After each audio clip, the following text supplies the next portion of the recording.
যে equally divided. তার মানে হচ্ছে উনি যতভাবেই বলুক উনি 50%, মানে আধা বা অর্ধেকটা নোবেলের অধিকারী, অর্ধেকটা হচ্ছে গ্রামীণ ব্যাংক অধিকারী। তো আমার মনে হয় সেটি হচ্ছে যে আমি একটা ফেসবুকে পোস্ট দিয়েছিলাম আমাদের প্রধান উপদেষ্টা মহোদয় জনাব ডক্টর ইউনুস সাহেব। উনি চট্টগ্রাম বিশ্ববিদ্যালয়ে সমাবর্তন অনুষ্ঠানে দীর্ঘ বক্তব্য লিখেছিলেন। সেই বক্তব্যের একটি পার্ট ছিল নোবেল পিস প্রাইজ নিয়ে, নোবেল পুরস্কার নিয়ে। তো সেখানে উনি দুটি নোবেলের কথা বলেছেন। এই বিষয়ে আপনি প্রশ্ন করেছেন বা এই বিষয়ে জানতে চাচ্ছেন। তো যাক, তাহলে দুটি নোবেল পুরস্কারের বিষয়ে আমিও শুনেছি। চলেন তাহলে একটু নোবেল পুরস্কারের বিষয়ে উনি যে বক্তব্য রেখেছেন সেটি একটু শুনে আসা যাক। আমি যেটাতে দৃষ্টি আকর্ষণ করছি সেটা হলো আসলে এই বিশ্ববিদ্যালয় দুটি নোবেল পুরস্কারের জন্য গৌরববোধ করতে পারে। একটি তো আমি ব্যক্তিগতভাবে নোবেল পুরস্কার পেয়েছি এখানে শিক্ষক থাকা অবস্থায়। দ্বিতীয়ত হলো যে গ্রামীণ ব্যাংক সৃষ্টি হলো, সেই সৃষ্টির গোড়াতেও কিন্তু চট্টগ্রাম বিশ্ববিদ্যালয়ের আইনে গ্রামীণ ব্যাংকের আইনে লেখা আছে পরিষ্কার এই ব্যাংক কোথার থেকে আসলো। এই ব্যাংকের জন্ম হয়েছে চট্টগ্রাম বিশ্ববিদ্যালয়ে অর্থনীতি বিভাগে, সেটা তার স্পষ্ট উল্লেখ আছে। কাজে দুটো, এবং গ্রামীণ ব্যাংকও একটা নোবেল পুরস্কার প্রাপ্ত প্রতিষ্ঠান। কাজে দুটি নোবেল পুরস্কারের জন্য এই বিশ্ববিদ্যালয় নিজেদের ছাত্রছাত্রীদেরকে জানাতে পারে যে এটার ইতিহাস কি। এই হচ্ছে ওনার মূল বক্তব্য। উনি স্পষ্টভাবেই বলেছেন যে দুটি নোবেল পুরস্কারের কথা। আমার বিশ্লেষণ যতটুকু, 1901 সাল থেকে নোবেল পুরস্কার দেয়া শুরু হয়। আমি শুধুমাত্র এখানে বলবো নোবেল পিস প্রাইজ মানে শান্তি পুরস্কার যেটি, সে বিষয়ে। বাকি নোবেলগুলো কেমিস্ট্রিতে আছে, অন্যান্য বিষয়ে আছে, সে বিষয়ে আমি যাব না। নোবেল পিস প্রাইজ যেটি, এটি আমি 1901 সাল থেকে এ পর্যন্ত সবগুলোই স্টাডি করেছি। স্টাডি করে যা দেখেছি, পুরস্কার কিন্তু একটি হয়, একটি পুরস্কার দেয়। এখন আপনি বলবেন যে এটা প্রমাণ কি? অনেকে তো দুইজন করে পুরস্কার পেয়েছে, যেমন গ্রামীণ ব্যাংক এবং ডক্টর ইউনুস মহোদয় দুজন পেয়েছে। তারপর আলগোর এবং আইএইএ যে ইনস্টিটিউট আছে তারা পেয়েছে। হ্যাঁ, তো আমি এখানে আপনাকে তিনটা বিশ্লেষণ দেব, যেটি হচ্ছে আমি নোবেল পিস প্রাইজের যে ওয়েবসাইট, সেখান থেকে আমি আপনাকে যদি একটু কোট করে শোনাই তাহলে আপনাকে মানে সবার জন্য বুঝতে সুবিধা হবে। এটি হচ্ছে যে আপনি এই তথ্যগুলো ইজিলি পেয়ে যাবেন, রেফারেন্স হিসেবে আমি বলছি সত্যতা প্রমাণের জন্য।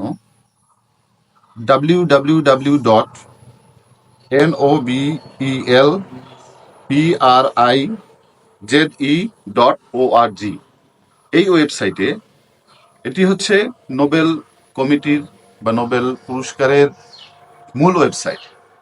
সেখানে যদি আপনারা দেখেন 1901 সাল থেকে এ পর্যন্ত যতগুলো নোবেল প্রাইজ দেয়া হয়েছে, সে একজনকে দেয়া হোক বা দুইজনকেই দেয়া হোক, তাদের যে ভাষা, পাবলিকেশন, এই ভাষা থেকে যদি আপনারা বিশ্লেষণ করেন তাহলে আপনারা স্পষ্টতই বুঝতে পারবেন। মাঝখানে বিশ্বযুদ্ধের কারণে কিছু সময় নোবেল পুরস্কার প্রদান বন্ধ ছিল, সেটি বাদ দিয়ে বাকি যেগুলো আছে সবগুলোই আমি পড়েছি। তো তাদের ভাষার প্রথম যে বিশ্লেষণটি হচ্ছে, ফার্স্ট যেটি আমি দেব, তারা সব সময়, আমি এখানে একটু আপনাকে ওয়েবসাইট থেকে নেয়া ইয়েটা আমি একটু আপনাদেরকে শোনাই। সেটা হচ্ছে যে ওনারা সবসময় প্রতিটিতেই ব্যবহার করেছেন যে শব্দটি, সেটি হচ্ছে প্রাইজ, নোবেল পিস প্রাইজ।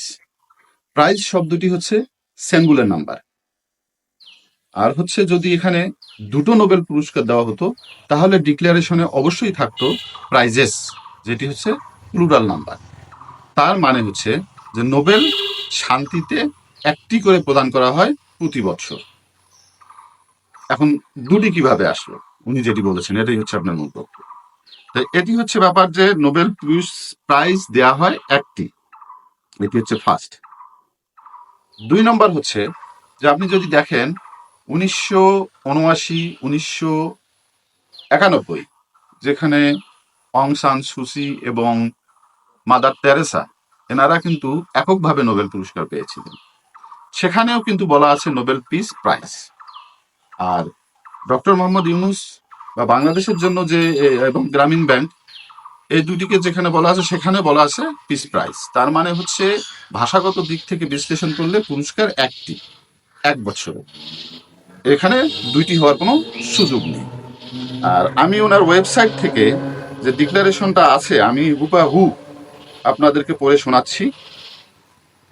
এটি হচ্ছে নোবেলের ওয়েবসাইট থেকে নেয়া, আপনাদেরকে আমি একটা কপি আপনারা ডাউনলোড করে এখানে দিতে পারেন। সেটি হচ্ছে যে এখানে স্পষ্টত আমি বলছি, নোবেল পিস প্রাইজের ওয়েবসাইট আছে, এখানে অফিসিয়াল ওয়েবসাইট, এটা প্রেস রিলিজ। তারা তাদের অ্যাওয়ার্ড ডিক্লারেশনে কি বলেছে? অ্যাওয়ার্ড ডিক্লারেশনে বলেছে, the নরওয়েন Nobel committee has decided to award the Nobel peace prize for 2006 divided into two equal parts, comma, to Muhammad Yunus and Grameen Bank for their effort to create economic and social development from below. এখন এখানে স্পষ্টতই বলেছে যে পুরস্কার একটি, সেটিতে আমি বললাম। এনারা স্পষ্ট করে বলেছে যে ইকুয়ালি ডিভাইডেড, তার মানে হচ্ছে 50% পুরস্কার হচ্ছে আপনার ডক্টর মোহাম্মদ ইউনুস আমাদের মাননীয় প্রধান উপদেষ্টার, এবং 50% হচ্ছে গ্রামীণ ব্যাংকের। তার মানে এইটা যদি ঠিক হয়, এই ওয়েবসাইট যদি কারেকশন না হয় বা এটাই যদি বলবৎ থাকে, আপনারা দেখে নেবেন, তাহলে উনি অর্ধেকটা পুরস্কার পেয়েছেন আর অর্ধেকটা পেয়েছে গ্রামীণ ব্যাংক। তো এখন দুটো নোবেল পুরস্কারের কথা উনি কেন বললেন? এটা হচ্ছে যে কোটি টাকার প্রশ্ন। আমি আপনাকে আর একটা ডিসকাশন দিই, সেটি হচ্ছে যে যদি ফুটবল খেলায় একক যে দ্বৈত খেলা আছে, যেমন ধরেন ব্যাডমিন্টনে একক আছে, দ্বৈত আছে, টেনিসে একক আছে, দ্বৈত আছে, দুইজনে মিলে খেলে, তাহলে যদি যে ফার্স্ট হবে তাকে কিন্তু ওই একটা পুরস্কার দেওয়া হয়। আবার যৌথভাবে যিনি ফার্স্ট হয় তাকে ওই পুরস্কার কিন্তু একটা দেওয়া হয়, কিন্তু মেডেল দেওয়া হয় দুটো। আবার ফুটবলে মেডেল কিন্তু দেওয়া হয় 11টি, পুরস্কার কিন্তু একটি। মেডেল দুটি হতে পারে, 10টি হতে পারে, কিন্তু পুরস্কার একটি। তার মানে হচ্ছে যে বাংলাদেশ 2006 সালে একটি নোবেল পুরস্কার পেয়েছে, তার অর্ধেকটা স্পষ্টতই ওনাদের ভাষা অনুযায়ী অর্ধেকটা পেয়েছেন 50% ডক্টর মোহাম্মদ ইউনুস মাননীয় প্রধান উপদেষ্টা, আর অর্ধেকটা পেয়েছে গ্রামীণ ব্যাংক। কিন্তু আপনি যদি দেখেন গ্রামীণ ব্যাংক তার সাইনবোর্ডে লেখে নোবেল বিজয়ী প্রতিষ্ঠান, আবার উনিও ব্যক্তিগতভাবে মনে করেন যে উনিও একটি পুরস্কার পেয়েছেন।